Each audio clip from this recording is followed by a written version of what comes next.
Udah menit ya? Yang hijau belum.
Muncul kayak kok.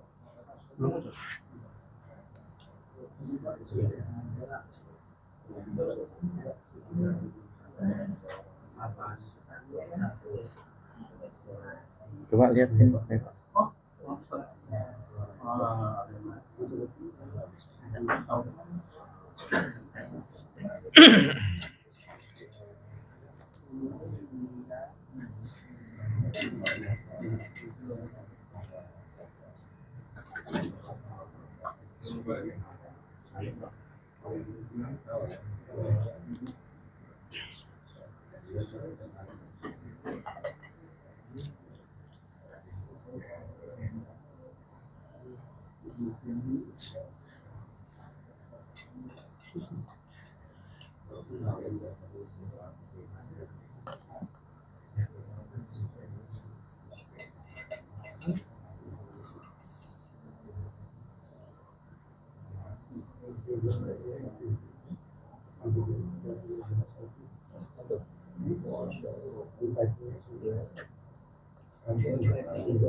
A'udzubillahi minasyaitonirrajim. Bismillahirrahmanirrahim.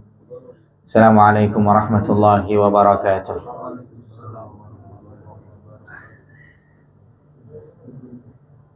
Innal hamdalillah nahmaduhu wa nasta'inuhu wa nastaghfiruh wa na'udzu billahi min shururi anfusina wa min sayyiati a'malina.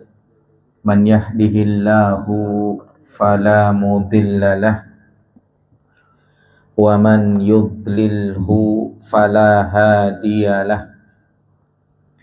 Wa ashhadu an la ilaha illallah wahdahu la syarika lah wa ashhadu anna Muhammadan abduhu wa rasuluhu la nabiyya ba'dah. Fa inna asdaqal hadisi kitabullah wa khairal huda huda Muhammad sallallahu alaihi wasallam wa syarral umuri muhdasatuha wa kulla muhdasatin bid'ah wa kulla bid'atin dalalah wa kulla dalalatin finnar. Para jamaah yang dimuliakan oleh Allah Subhanahu wa taala, pada kesempatan malam hari ini, hari Rabu tanggal 7 Rabiul Awal tahun 1448 Hijriah atau 19 Agustus 2026, kita melanjutkan kajian kitab Tafsir As-Sa'di bersama dengan guru kita Syekh Abdurrahman As-Sa'di rahimahullah. Melanjutkan pertemuan yang sebelumnya, pembahasan kita pada kesempatan kali ini adalah di halaman 486.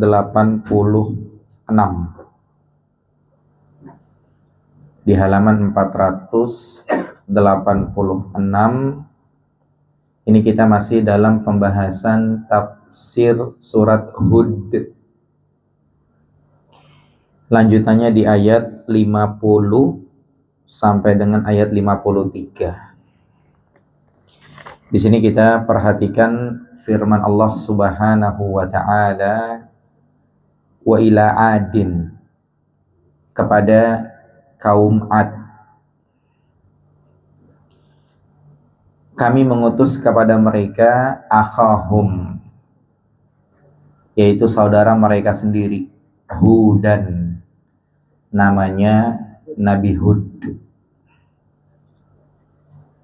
Qala, Nabi Hud ini dia berdakwah. Nah, dia mengatakan, ya qaumi, wahai kaumku, u'budullah, beribadahlah kalian hanya kepada Allah. Ma lakum min ilahin ghairuh, tidak ada bagi kalian Tuhan selain Allah Subhanahu wa ta'ala. Tidak ada bagi kalian Tuhan selainnya. In antum, kalau kalian punya Tuhan selainnya, illa muftarun, berarti kalian ngada-ngada.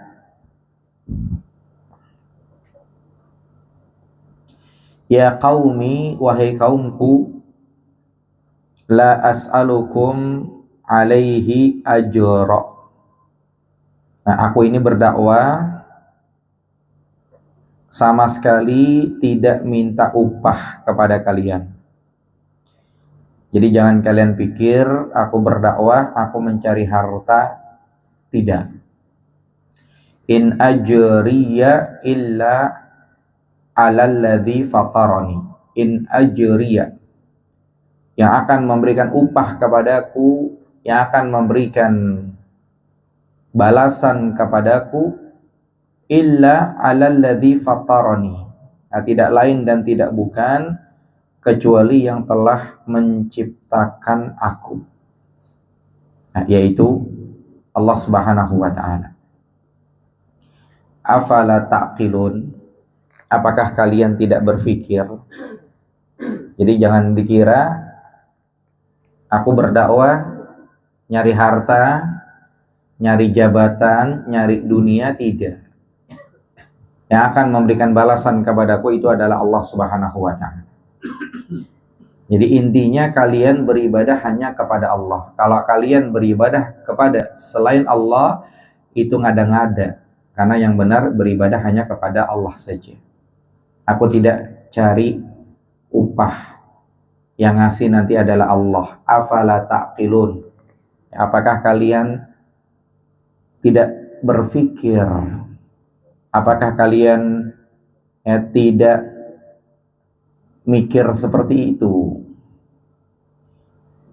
Apakah kalian tidak putar otak? Apakah kalian tidak berakal?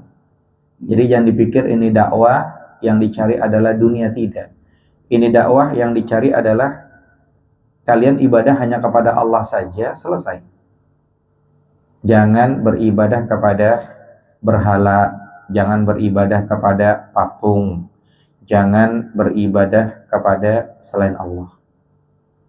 Wa ya qaumi, dan wahai kaumku, istaghfiru rabbakum, hendaknya kalian banyak-banyak beristighfar kepada Rabb kalian.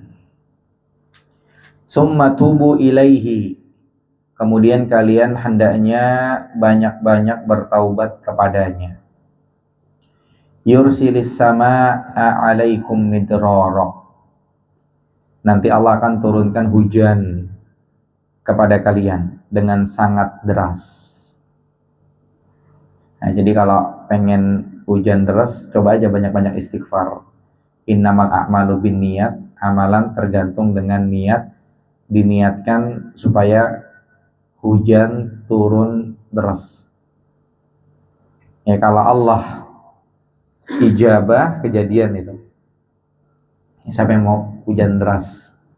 Coba aja diam-diam istighfar. Kita lagi kajian, dia sambil di pojokan, sambil duduk, dia istighfar banyak-banyak. Kayaknya ntar pada Isya hujan deras kayaknya. Wallahu a'lam. Coba aja, coba. Wa yazidukum quwwatan, kalau kalian banyak-banyak istighfar, ya, wa yazidukum quwwatan ila quwwatikum, Allah bakal menambah kekuatan kepada kekuatan kalian. Jadi yang ada usaha, yang ada kerjaan, yang ada bisnis, Coba aja banyak-banyak istighfar. Insya Allah Allah mudahkan semuanya lancar. Wala tatawallau mujrimin.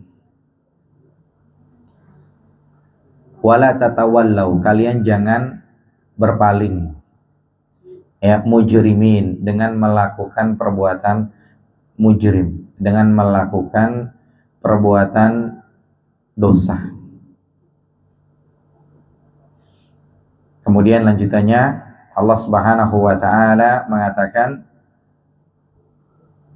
qalu, ya, mereka menjawab, ya Hud, wahai Hud, ma ji'tana bibayyinatin,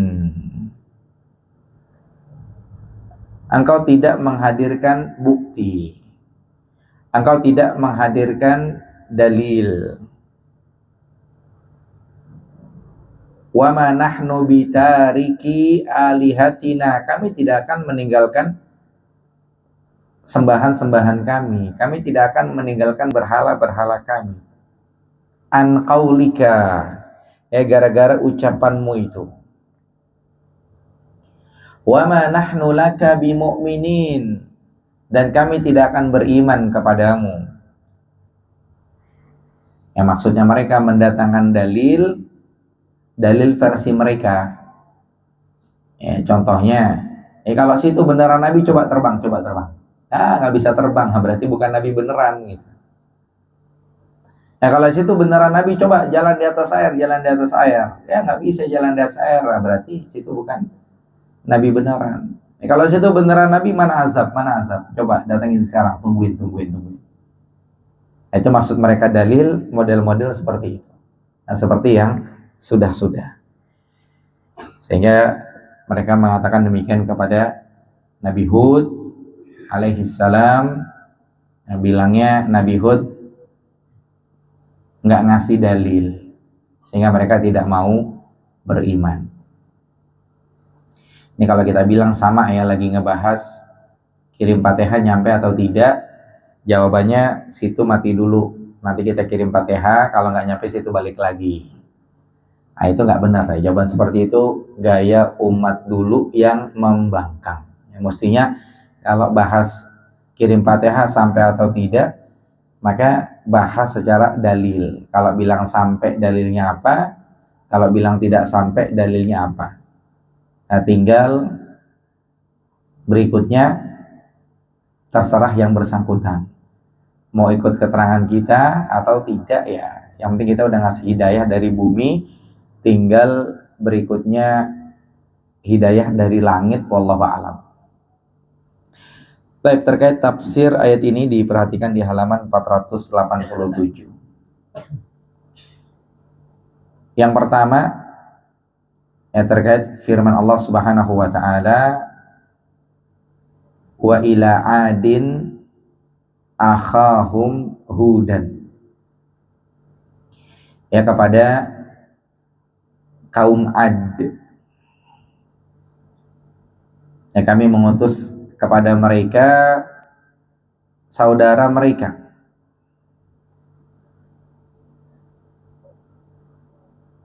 yaitu Nabi Hud.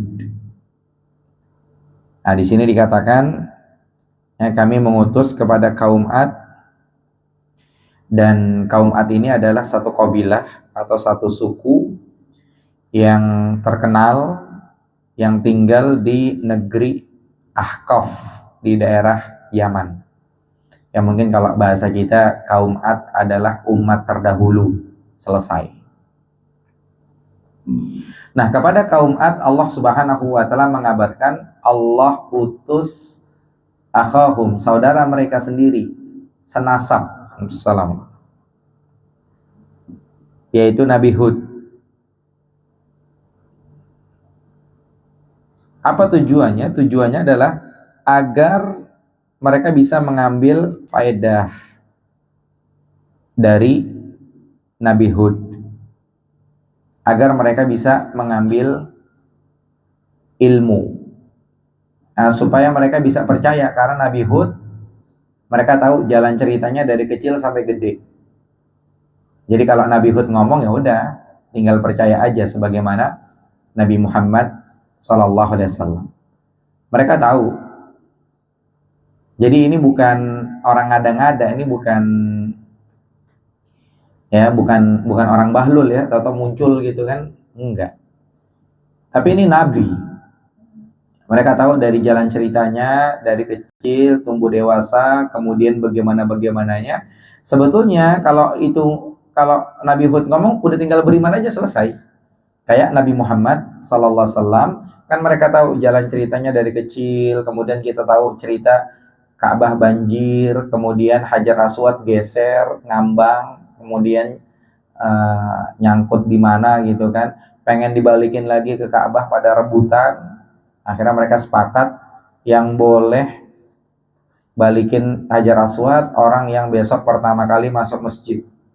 Besokannya ternyata yang pertama kali masuk masjid adalah Nabi Muhammad SAW. Mereka pada teriak Al-Amin, Al-Amin, Al-Amin, girang mereka karena mereka tahu ini Muhammad siapa. Sampai pada waktunya Nabi SAW mengumpulkan orang-orang, dipanggil wahai Bani Fulan, wahai Bani Fulan, wahai Bani Fulan, di Gunung Abi Kubaish, satu tempat penting, kalau ada yang ngomong langsung diperhatiin.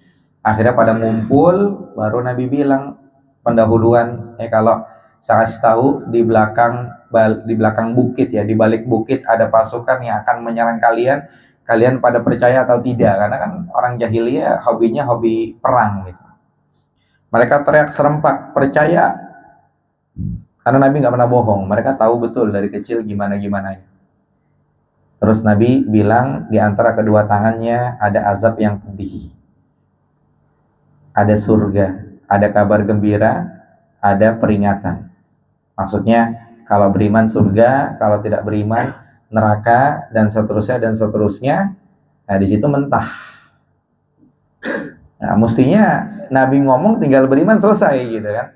Maunya sih begitu. Cuman ya begitu sudah sunnatullah. Ya begitu sunnatullah. Sama seperti Nabi Hud. Sengaja Allah utus di sini bahasanya akhahum, dari golongan mereka sendiri, karena mereka udah tahu, supaya mereka bisa mengambil ilmu dari Nabi Hud. Kalau yang diutus adalah jin, ya mungkin mereka lari ngibrit, setan yang diutus serem gitu kan. Atau yang diutus adalah malaikat, mungkin mereka juga kaget, nggak tahu bentuk malaikat kayak gimana, atau nongol gitu. Ini yang diutus dari golongan mereka sendiri. Nah kemudian Nabi Hud berdakwah dengan mengatakan ubudullah ma lakum min ilahin ghairu. Ubudullah, kepada kalian beribadahlah hanya kepada Allah, ma lakum min ilahin ghairu. Buat kalian tidak ada Tuhan yang berhak disembah selain Allah, tidak ada. In antum, kalau ada kalian sembah selain Allah, illa muftarun, tidak lain dan tidak bukan kalian tuh ngada-ngada. Jadi kalau kalian minta kepada selain Allah, itu ngada-ngada, itu tidak benar. Kalau di sini dikatakan maksudnya Nabi Hud, dia memerintahkan kaumnya agar beribadah hanya kepada Allah, kemudian melarang mereka dari ibadah kepada selain Allah yang mereka lakukan selama ini. Dakwah kita juga begitu. Mungkin kalau bahasa gampangnya, kita dakwah ini kita cuma ngajak orang sholat. Kita dakwah ini kita ngajak orang ke masjid. Kita dakwah ini kita ngajak orang benar. Kita nggak ngajak orang jadi nggak benar, enggak. Kita ngajak orang benar. Makanya orang yang ngalang-ngalangin dakwah kita, sementara dakwah kita lurus-lurus aja, ini tanda tanya nih. Ini pesanan siapa nih ngalang-ngalangin dakwah ini nih? Padahal cuma ngajarin orang Iqra, cuma ngajarin orang tahsin Quran, cuma ngajarin orang ibadah yang benar, sholat yang benar, ke masjid. Nah, cuman gara-gara yang 1-2 mereka nggak setuju karena mereka belum paham kali ya, sehingga mereka musuhi dakwah ini.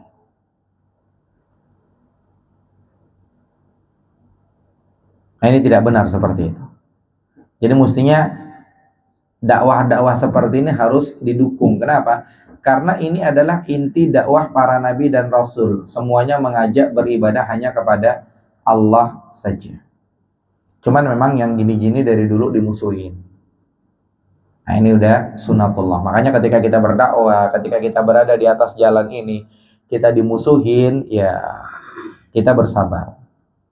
Ya kita bersabar, kita terus berdakwah, kita terus berjuang, kita terus istiqomah sampai kita meninggal dunia. Karena Allah mengatakan wala tamutunna illa wa antum muslimun.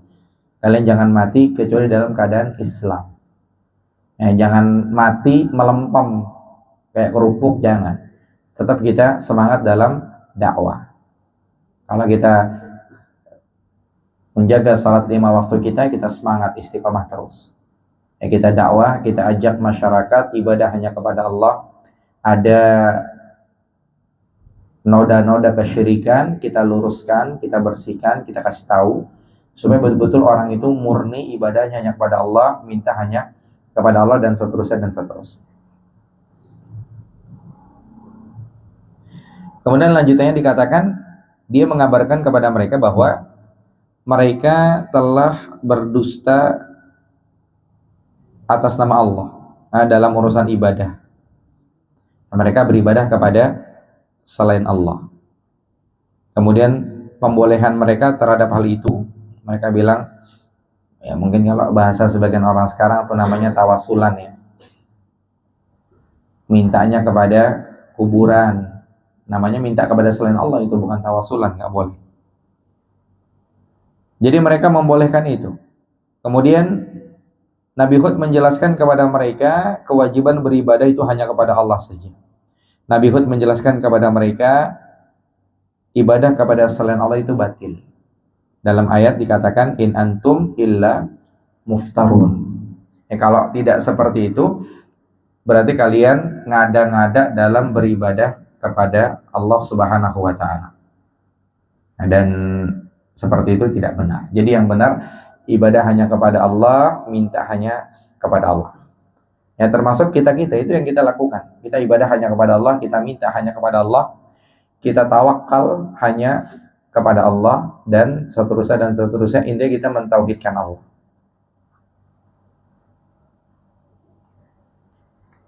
Kemudian yang berikutnya Nabi Hud menjelaskan, ya sebetulnya tidak ada penghalang bagi mereka untuk beriman kepada Nabi Hud.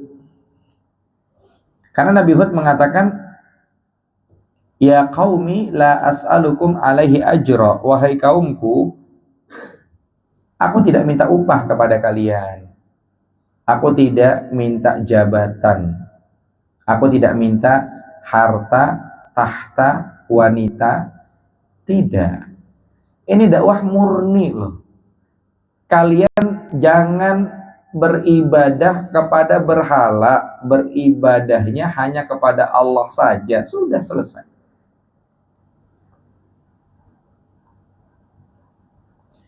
Jadi nggak ada alasan buat mereka untuk menolak dakwah Nabi Hud. Ya kalau Nabi Hud dakwah, ya istilahnya gara-gara perempuan, ya gara-gara cewek gitu, mungkin alasan ini Hud parah nih dakwah, ternyata dia nyari perempuan, pengen kawin sama si itu gitu. Itu kan ada penghalang. Tapi tidak, Nabi Hud dakwah tuh bukan nyari perempuan. Nabi Hud, wah ternyata dakwah pengen jadi kepala suku. Tidak, ternyata Nabi Hud dakwah tidak pengen jadi, bukan itu yang dicari. Bukan pengen jadi ketua, tidak. Ya, Nabi Hud dakwah bukan nyari dunia, bukan nyari harta. Makanya wallahu alam ya, yang kita tahu secara sejarah, Khalid bin Walid mestinya jadi panglima, tapi sama Umar bin Khattab nggak dijadiin panglima. Dalam sejarah yang kita tahu, Khalid bin Walid biasa-biasa aja. Karena memang Khalid bin Walid ketika berjuang fi sabilillah di medan perang, bukan pengen jadi panglima, Pokoknya berangkat jihad fisabilillah aja sudah. Ya ketika perang melawan Romawi atau Persia, Romawi, itu menang, bahasanya kan jasanya jasa Khalid bin Walid. Tapi beres itu dia nggak jadi panglima, dia jadi pasukan biasa. Nggak ada ceritanya Khalid bin Walid ngambek gitu, nggak ada. Yang ada ceritanya Khalid bin Walid perang bolak-balik menang, matinya di atas tempat tidur. Karena memang Masya Allah, para nabi ketika mereka dakwah memang bukan itu yang dicari. Kemudian yang tadi kita kasih contoh ya, Khalid bin Walid ketika jihad fisabilillah, memang bukan itu yang dicari, bukan dunia, bukan jabatan, bukan. Jadi sebetulnya gampangnya, ini kaumnya Nabi Hud, mestinya udah tinggal beriman aja, kok susah gitu. Ya kayak kita sekarang ngajak orang-orang ini, ngajak masyarakat supaya mengamalkan syahadat la ilaha illallah dan mengamalkan syahadat Muhammad Rasulullah, selesai. Jadi kalau misalkannya jelas-jelas itu adalah kesyirikan, jangan atas nama budaya atau atas nama tradisi atau atas nama apalagi yang mirip dengan itu. Ini budaya, ini tradisi, ini adat, kemudian satu lagi belum kena nih di kepala saya. Kearifan lokal maksudnya. Padahal jelas-jelas kesyirikan gitu kan, pengen dibelain, mestinya jangan kan, gampangnya udahlah kita cuma ngajak orang ke syahadat la ilaha illallah, ibadah hanya kepada Allah saja, udah ikutin selesai sebetulnya gitu kan. Sama juga ketika kita mengajak kepada syahadat Muhammad Rasulullah, ibadah kita samain dengan ibadah yang ada dalam Islam Nabi Muhammad, selesai. Jadi nanti jangan ketika dijelasin satu poin, satu masalah, nanti akhirnya karena nggak seneng, dia bilangnya apa? Bidah-bidahin orang, sesat-sesatin orang, neraka-nerakain orang, kudu bidatin dolala. Baru dijelasin sama dia, ini lafaz kulu nih begini. Kepanjangan dia, padahal ya kita dakwah itu murni, nggak ada yang kita cari. Jadi kita dakwah nih, kalau memang ternyata kita dakwah, kemudian situ nggak order sama kita, nggak ada masalah, order sama nggak ada masalah. Yang penting amalin nih syahadat Muhammad Rasulullah, sholat yang kita lakukan, ibadah yang kita lakukan, amaliyah yang kita lakukan, samain dengan Islam Nabi Muhammad SAW. Situ nggak mau nyumbang, nggak ada masalah. Yang penting ini amalin syahadat la ilaha illallah dengan syahadat Muhammad Rasulullah. Gitu. Jadi jangan dipikir nyari dunia, tidak. Makanya Nabi Hud di sini jelasin sama mereka jelas-jelas, ya qaumi la as'alukum alaihi ajra, wahai kaumku, ya ini aku dakwah ini nggak minta upah kepada kalian. Ya aku dakwah ini nggak nyari dunia. Ya aku dakwah ini tidak nyari jabatan, nggak nyari perempuan. Udah tinggal ibadah kepada Allah, selesai sudah. Sama juga kita tadi ya, kita dakwah, kita ngajak orang kepada syahadat la ilaha illallah, syahadat Muhammad Rasulullah. Ya, di sini dijelaskan maksudnya adalah aku tidak mengharapkan bayaran dari harta kalian atas ajakanku. Ya gara-gara aku dakwah, aku pengen kalian pada bayar, tidak. Yang akibatnya kalian akan berkata bahwa orang ini hendak mengambil harta kami. Wah, Nabi Hud nyari fulus ternyata dakwahnya. Enggak. Nabi Hud bilang, saya dakwah enggak nyari fulus. Udah, yang penting kalian ibadah hanya kepada Allah saja, selesai. Ya, aku berdakwah, lanjut di halaman berikutnya. Aku mengajar itu cuma-cuma. Artinya di sini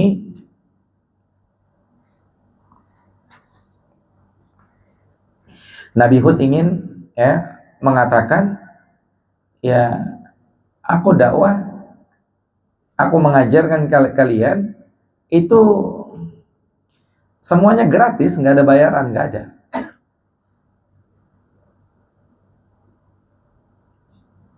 Sehingga mestinya kalian ketika diajak ibadah hanya kepada Allah, udah terima, selesai.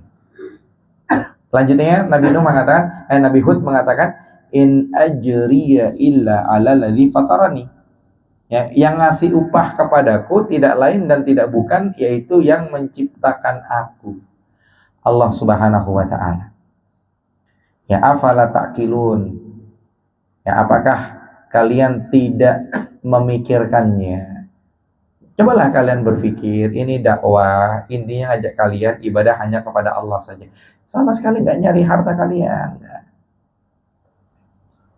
Ya, sesuatu yang aku dakwahkan kepada kalian, ini harusnya diterima.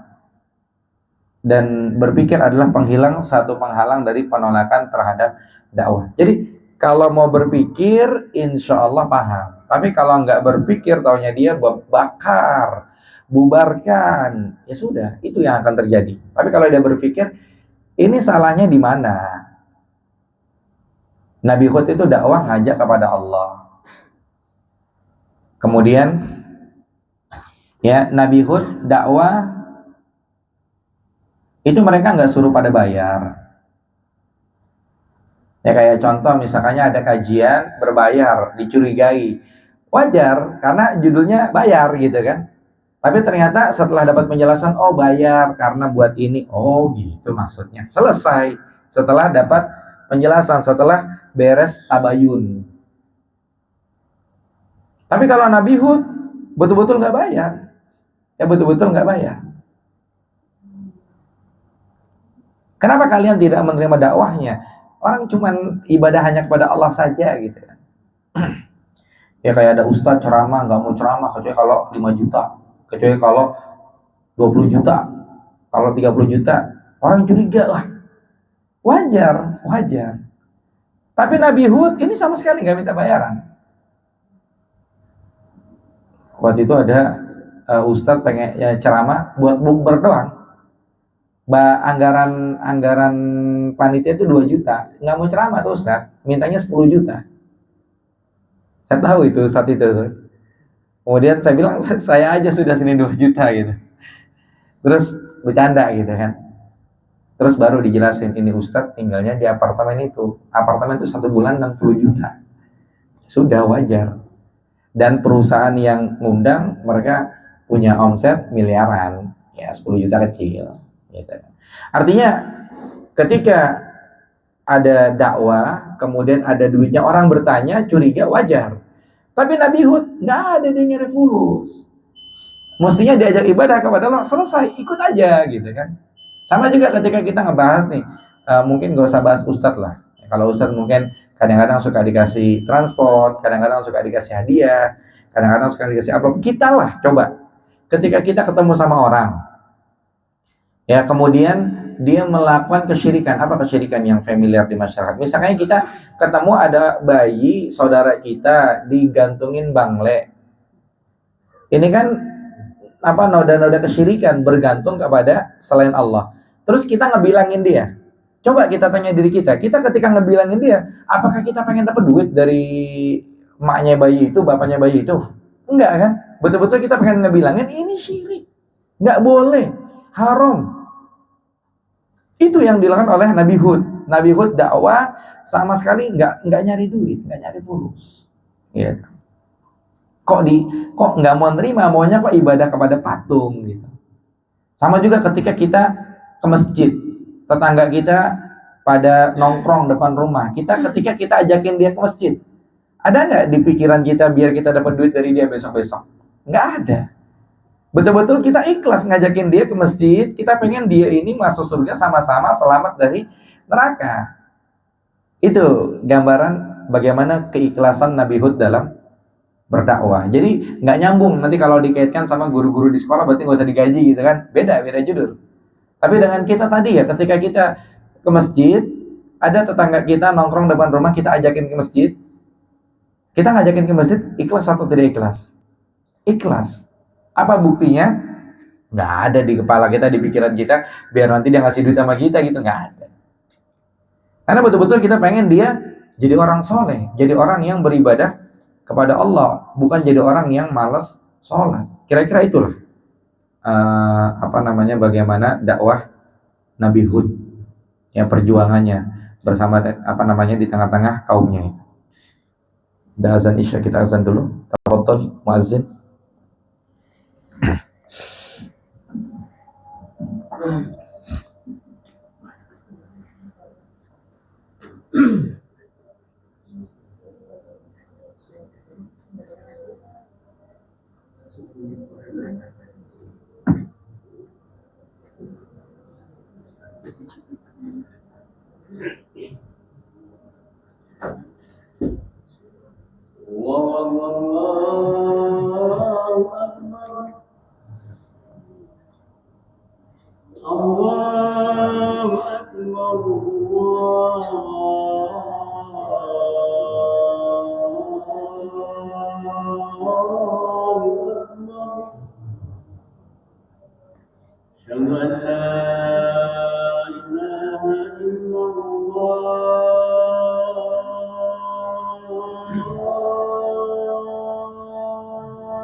Allah.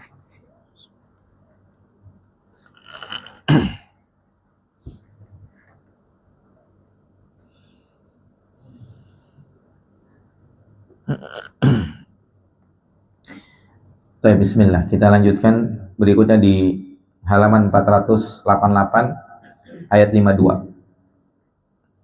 Yang lanjutnya dikatakan Nabi Hud menyebutkan berikutnya, wa ya qaumi, wahai kaumku, istaghfiru rabbakum, ya hendaknya kalian banyak-banyak istighfar kepada Rabb kalian. Nah, terhadap dosa-dosa kalian yang telah lalu, ya banyak-banyak istighfar. Summa tubu ilaihi, kemudian kalian banyak-banyak bertaubat. Ya banyak-banyak bertaubat terhadap dosa-dosa yang akan datang dengan taubat nasuha, kemudian inabah, kembali kepada Allah. Ya ringkasnya disuruh banyak-banyak istighfar. Dan kita tahu ya Nabi Muhammad Sallallahu Alaihi Wasallam itu istighfar dalam sehari 70 kali, dalam riwayat lain 100 kali seperti itu. Jadi kita istighfar nggak mesti nunggu dosa gitu, enggak ya. Keseharian kita pulang ke rumah, kita aktivitas ini, banyak istighfar. Maka itu yang dimaksud. Nanti kalau kita melakukan itu, faedahnya kalau di sini disebutkan yursilis sama alaikum midrara. Ya, Allah akan turunkan hujan deras dari langit. Nah, sehingga nanti banyak air, subur, kemudian ya menghasilkan banyak kebaikan. Karena kebaikan kalau mau diabsen banyak sekali ya, gara-gara hujan, ya banyaklah kebaikan ya kalau mau diabsen. Ya kalau hujan kan tidur enak gitu kan, kebaikan juga itu. Nah, di sisi lain kalau hujan ibadah tantangannya makin berat tantangan makin gede pahalanya, kebaikan juga itu. Jadi Allah akan turunkan hujan deras, bakalan banyak kebaikan di situ. Ya sama juga ya kalau pengen dibahas hujan deras jadinya banjir gitu kan. Orang gara-gara banjir orang bersabar, kebaikan juga gitu. Gara-gara banjir ada yang nolongin, kebaikan juga gitu. Yang jelas banyak kebaikannya. Kemudian wa yazidukum quwwatan ila quwwatikum. Allah akan tambah kekuatan kepada kekuatan kalian. Karena mereka termasuk orang-orang yang kuat. Ini lagi bahas kaumnya Nabi Hud. Kaumnya Nabi Hud ini orang-orang yang kuat. Jadi kalau kalian banyak-banyak istighfar tambah kuat. Ya kalau kita kuat ya, mungkin kalau bicara modalnya kuat, kalau bicara tenaganya kuat, kalau bicara pengalamannya kuat. Dengan banyak istighfar Allah tambah lagi kekuatannya. Ya, oleh karena itu mereka berkata, ya siapakah yang lebih kuat dari kami? Ini di ayat yang lain. Ya, man asyaddu minna quwwah, di surat surat An-Naml atau Al-Qasas gitu. Man asyaddu minna quwwah, siapa yang lebih kuat daripada kami? Nah, Nabi Hud menjanjikan kepada mereka bahwa jika mereka beriman, maka Allah akan menambah kekuatan di atas kekuatan mereka.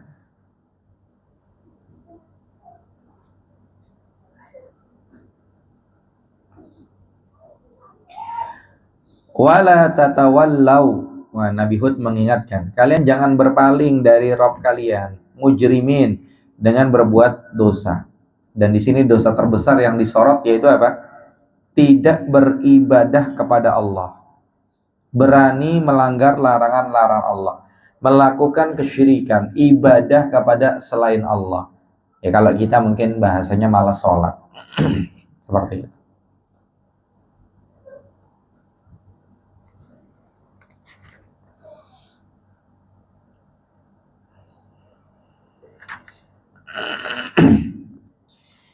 Ya, yang sebelumnya ada ditanyakan di halaman 488 paragraf pertama bagian terakhir ya. Di situ kalimat terakhir bilangnya apa? Berpikir adalah suatu penghalang dari penolakan terhadap dakwah. Yang ditanyakan minta dijelasin lagi katanya. Maksudnya apa nih? Berpikir adalah suatu penghalang dari penolakan terhadap dakwah. Maksudnya, kalau kita mikir, kita bakal paham. Kalau kita nggak mikir, kita nggak paham. Kayak contoh, ada orang menolak dakwah. Mereka bilangnya apa? Pengajiannya suka ngapir-ngapirin orang. Pengajiannya suka nyeset-nyesetin orang. Dikit-dikit bid'ah. Katanya kullu bid'atin dolalah. Ya pengajiannya suka gini gitu. Kalau didengar nggak dipikirin, ya sudah ke bawah. Tapi kalau didengar, dipikirin, ditabayunin gitu ya, tabayun. Nah, tabayun tuh bentuk berpikir. Nah, kita paham, oh ternyata nggak gitu maksudnya. Jadi bukan pengajiannya suka ngapir-ngapirin orang, bukan. Ternyata contohnya kemarin lagi bahas orang yang meninggalkan sholat. Salah satu pendapat ulama kafir. Dalilnya apa? Oh, dalilnya Quran. Allah mengatakan, masalakakum fi saqar qalu lam nakum minal musallin. Apa yang menyebabkan kalian masuk neraka Sakor? Mereka bilang dulu mereka nggak pernah sholat. Ya, mereka di sini adalah orang-orang kafir. Berarti kalau orang nggak sholat berarti kafir. Oh, ternyata hanya menjelaskan, bukan ngapir-ngapirin orang. Gitu. Ya sama juga, misalkannya apa? Misalkannya apa hukumnya kunut subuh? Oh, ada dua pendapat ulama. Ada pendapat ulama yang mengatakan kunut subuh ini hukumnya adalah sunnah. Oh, ternyata cuman hadisnya, dalilnya dhaif. Nah, pendapat yang kedua mengatakan bahwa kunut subuh itu hukumnya adalah bid'ah. Yaitu termasuk ngada-ngada dalam agama. Kenapa? Oh, ternyata dalil yang ada dhaif. Kemudian Nabi nggak pernah kunut subuh tiap hari, nggak pernah. Yang ada hanya dua, ada kunut nazilah, ada kunut witir. Oh, ternyata bukan beda-bedain orang. Oh, ternyata sedang menjelaskan hukumnya kunut subuh. Jadi berpikir adalah suatu penghalang dari penolakan terhadap dakwah. Kalau dia nggak berpikir, taunya bakar, taunya bubarkan, taunya agamanya lain, alurnya beda, karena nggak berpikir. Tapi kalau berpikir, ini adalah suatu penghalang dari penolakan terhadap dakwah. Karena ada cerita-cerita ya, orang yang awalnya dia tidak mau menerima dakwah, diajakin duduk di majelisnya Ustadz Fulan, nggak mau, itu Ustadz keras itu tuh. Tapi setelah dia berpikir, oh ternyata pengajiannya adem, ternyata ilmu semua, ternyata daging, paham dia, bukan racun. Jadi kalau berpikir, dia bakal paham. Itu maksudnya ya, kepada penanya mudah-mudahan paham. Lanjut kita di halaman 488 tadi. Lanjut di ayat 53 ya. Wah, ini perlawanan mereka nih. Luar biasa ya perjuangan dakwah Nabi Hud. Nah, kaumnya menjawab, ya Hud, wahai Hud. Nah, majitana bibayinatin. Nah, engkau tidak mendatangkan dalil, engkau tidak mendatangkan bukti. Nah, jika yang mereka maksud adalah bukti yang nyata, yang mereka usulkan, maka ini sebetulnya tidak lazim bagi kebenaran. Jadi yang tadi kita bilang, minta dalil yang aneh-aneh.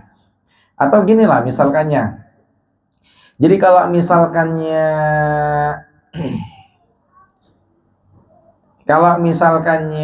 apa? Kalau misalnya tiap hari puasa nggak boleh, mana dalilnya? Mana dalilnya? Ini nggak nyambung. Gitu. Jadi kalau kita berbicara ibadah, yang lazim itu mana perintahnya, mana dalilnya. Kalau tidak ada perintahnya, tidak ada dalilnya, berarti hukumnya haram. Karena hukum asal ibadah haram kecuali kalau ada dalilnya. Jadi jangan dibilang, mana kalau memang itu larangannya, mana larangannya kalau nggak boleh tawasulan sama orang mati, nggak boleh, mana larangannya, mana coba dalilnya, mana adanya kalau nggak boleh. Nah, ini tidak lazim. Dikatakan yang lazim adalah seorang nabi menghadirkan bukti yang nyata yang menunjukkan kebenaran apa yang dibawanya. Yang dibawanya apa? Ibadah hanya kepada Allah. Buktinya apa? Yang menciptakan kalian Allah. Ya udah, ibadah kepada Allah, kan itu udah jelas gitu kan. Jadi mereka minta dalil yang aneh-aneh. Kemudian berikutnya dikatakan di paragraf terakhir ya, di halaman 488. Jika maksud mereka adalah bahwa dia tidak membawakan bukti nyata yang menjadi saksi atas perkataannya sebagai suatu kebenaran, maka mereka telah berdusta dalam hal ini. Kenapa? Karena tidak ada seorang nabi pun yang datang kepada kaumnya melainkan Allah pasti memberinya ayat-ayat mukjizat yang membuat orang beriman. Jadi kalau mereka bilang Nabi Hud ini nggak bawa dalil yang membenarkan perkataannya, itu mereka bohong. Kenapa? Karena tidak ada nabi kecuali bawa dalil, tidak ada nabi kecuali bawa bukti. Ya mereka aja nggak mau dengerin, mereka aja nggak mau melek begitu. Kemudian dikatakan kalaupun dia tidak menghadirkan ayat-ayat kecuali ajakannya kepada mereka agar mengikhlaskan agama hanya kepada Allah semata, maksudnya ibadah hanya kepada Allah saja begitu. Tidak ada sekutu baginya, tidak boleh beribadah kepada selain Allah. Perintahnya kepada semua perbuatan baik, kemudian perilaku yang terpuji. Larangannya terhadap sifat-sifat tercela berupa menyekutukan Allah nomor satu, ya tidak boleh berbuat kesyirikan. Kemudian juga perbuatan-perbuatan keji, perbuatan-perbuatan aniaya itu dilarang semua sama Nabi Hud. Dan macam-macam kemungkaran disertai sifat-sifat yang dimiliki sendiri oleh Nabi Hud yang tidak dimiliki kecuali oleh orang-orang yang jujur lagi terpilih. Jadi Nabi Hud dakwahnya begitu bagusnya, ngajak berbuat baik, kemudian melarang orang dari berbuat buruk, kemudian plus lagi Nabi Hud orangnya baik. Ya, tidak ada sifat-sifat kecuali orang-orang pilihan yang ada sifat-sifat itu gitu kan. Kalau bahasa kita ini muka kena wudhu sama muka nggak pernah kena wudhu gitu ya. Jadi Nabi Hud itu secara orang wah udah oke banget gitu kan. Maka niscaya cukuplah itu sebagai tanda dan bukti atas kebenarannya. Jadi minta dalil nggak usah yang aneh-aneh, yang jelas-jelas aja. Ini Nabi Hud jelas-jelas ngajak kepada kebaikan. Nabi Hud orangnya baik, ini itu dan lain-lain. Bahkan orang-orang yang berakal dan ulil albab melihat bahwa tanda ini lebih besar daripada sekadar mukjizat yang dilihat oleh sebagian orang saja. Jadi dilihat Nabi Hud itu orang soleh, orang baik, itu sebetulnya tanda-tanda mukjizat udah paling besar ketimbang yang dilihat oleh sebagian orang kayak jalan di atas air, tembus tembok apa. Itu mah nggak seberapa ketimbang ini Nabi Hud ngajak beribadah kepada Allah. Nabi Hud melarang dari perbuatan syirik. Nabi Hud orang baik. Itu aja yang dilihat itu udah paling besar itu.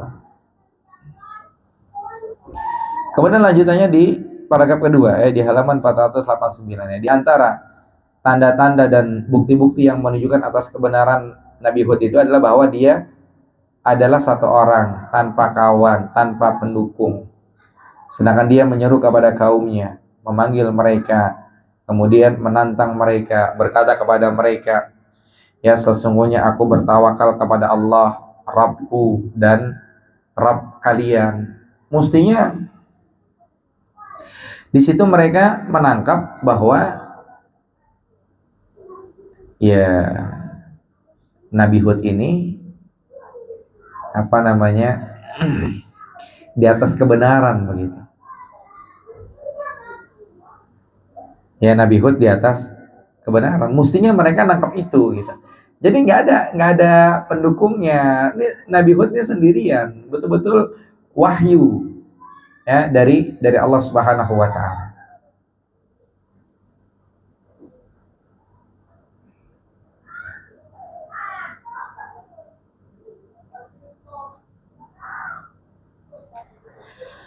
Kemudian disebutkan di paragraf yang ketiga, mereka adalah musuh, ya, pemegang kendali kekuasaan. Mereka hendak memadamkan cahaya yang dibawanya dengan cara apapun. Ya, namun Nabi Hud tidak menghiraukan dan tidak mempedulikan mereka, dan mereka tidak mampu dan tidak kuasa sedikit pun menimpakan keburukan kepadanya. Ya, sesungguhnya pada yang demikian itu terdapat tanda-tanda bagi orang yang berakal. Jadi kalau mereka ngelihat Nabi Hud diapa-apain selamat, itu yang menyelamatkan siapa? Yang menyelamatkan adalah Allah Subhanahu wa taala. Kalau mereka mau mikir ini Nabi beneran gitu. Sama seperti Nabi Muhammad sallallahu alaihi wasallam ketika lagi sholat pengen dilemparin kotoran onta sama Abu Jahal. Ketika Abu Jahal nyamperin, Abu Jahal ngelihat ada onta besar yang mau mengamuk gitu, mau makan Abu Jahal. Kalau berani dekat sekali lagi mau dimakan Abu Jahal, langsung nyibrit, mestinya kalau mau berpikir, wah ini bukan sembarang orang, ini ternyata dilindungi sama Allah, wali ini wali gitu. Mestinya gitu. Tapi namanya hidayah ya seperti itu. Kemudian mereka mengatakan, wa ma nahnu bitariki alihatina an qaulika. Kami tidak akan meninggalkan sesembahan kami ya gara-gara perkataanmu. Nanti kami tidak akan meninggalkan penyembahan terhadap Tuhan-Tuhan kami hanya disebabkan dakwahmu itu. Ya, kamu tidak ada yang mana kamu tidak mendukungnya menurut mereka dengan bukti apapun. Jadi menurut mereka Nabi Hud tidak ada dalil. Makanya mereka nggak mau ikut menurut versi mereka. Padahal kalau mau melek banyak dalil Nabi Hud. Ini nabi nih, bukan manusia biasa gitu. Cuman mereka merem kayaknya. Mereka nggak mau melek sehingga mereka begitu. Wa ma nahnu laka bimu'minin, dan kami sekali-kali tidak akan mempercayai kamu. Dan inilah pemutus asaan dari mereka kepada nabi mereka, Nabi Hud alaihissalam, terhadap kemungkinan mereka beriman dan bahwa mereka akan tetap tersesat di dalam kekufuran mereka. Jadi ya, yang nggak mau beriman sendiri ya mereka. Nabi Hud ini sudah sudah berusaha ya semaksimal mungkin. Ya, Nabi Hud dia sudah berusaha semaksimal mungkin supaya masyarakat menerima dakwahnya, tapi ternyata masyarakatnya seperti itu. Sama lah ketika kita nasihatin orang sholat. Ketika dia mau jadi ke masjid, biasa kan kita senang gitu ya. Tapi ketika mentah sejadi-jadinya kita udah ngebilangin ini, ngebilangin itu, udah unjukin YouTube-nya Ustadz ini, Ustadz itu, udah bawain kitab, mentah juga, ya sudah. Itu berarti ya, sudah buntu ya, sudah mentok. Kira-kira itulah antara Nabi Hud dengan kaumnya ini. Lanjutnya pada pertemuan berikutnya insyaallah. Kita lanjut di ayat 54-55. Inna qulu illa taraka ba'du alihatina bisu'in. Ala inni ushhidullah wa ashhadu anni bari'un mimma tusyrikun. Min dunihi fayakiduni jami'an thumma la tunzirun. Nanti pada pertemuan berikutnya insyaallah. Sampai sini wallahu alam. Yang benar datang dari Allah Subhanahu wa taala, yang salah dari saya pribadi. Barakallahu fikum. Wassallallahu ala nabiyina Muhammad wa akhiru da'wana anil hamdulillahi rabbil alamin. Tapi sampai sini ada yang ditanya sebelum ditutup?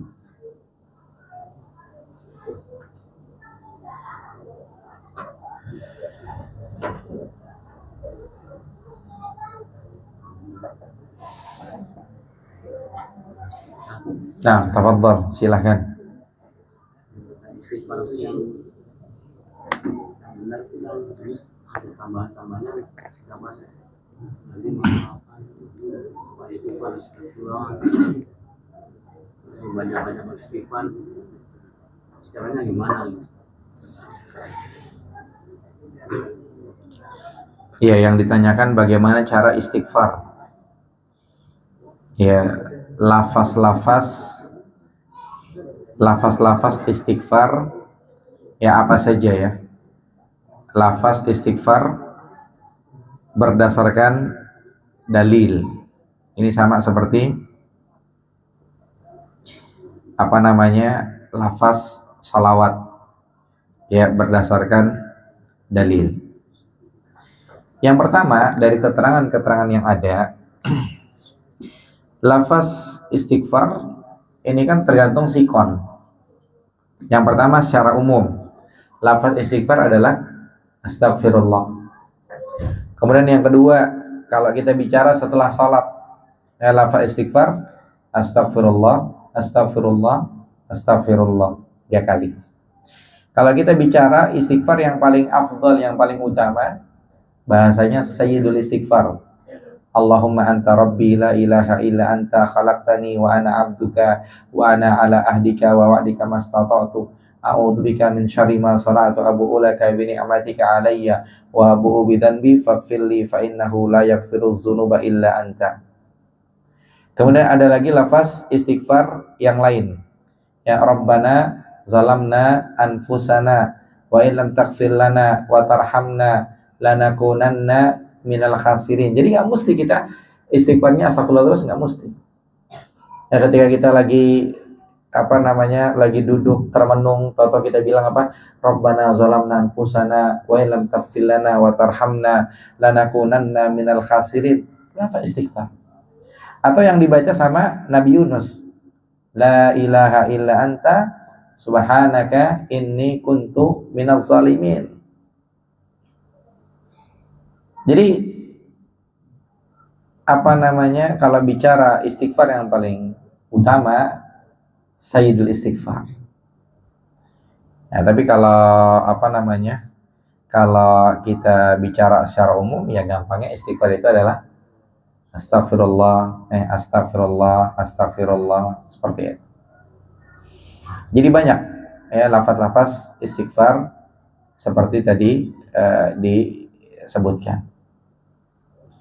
Atau misalnya yang lain Rabbighfirli wa tub alayya innaka antat tawwabur rahim. Jadi di sini lafaz-lafaz istighfar secara umum banyak. Ya, Rabbana zalamna anfusana wa illam taghfir lana wa tarhamna lanakunanna minal khasirin, atau rabbighfirli wali walidayya waliman dakhala baitiya mu'minan walil mu'minina wal mu'minat. Kemudian Rabbana fil lana wali ikhwanina alladhina sabaquna bil iman. Kemudian Rabbana ighfirli wali walidayya walil mu'minina yauma yaqumul hisab. Rabbi inni zalamtu nafsi faghfirli.